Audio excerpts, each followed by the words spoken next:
Graveyard themes are always popular for Halloween, and this do-it-yourself method celebrates the tombstone in a more rustic fashion. Salvage-style grave markers are easy to create, and they make excellent use of your leftovers.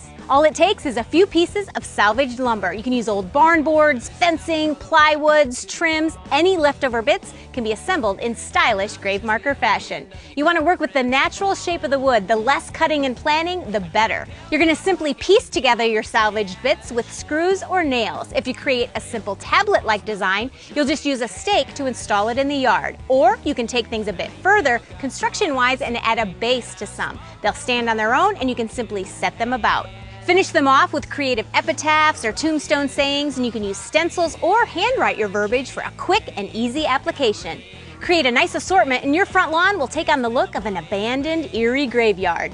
You can even expand on the theme with some emerging body parts. Tailor some discount store hands and feet by covering with stiffener-soaked cheesecloth, brush on a wood stain, and then dirty things up with the raw sienna paint and a bit of black around the nails. Strategically bury them in the yard here and there, and your neighbors will be dying to know how you did it all.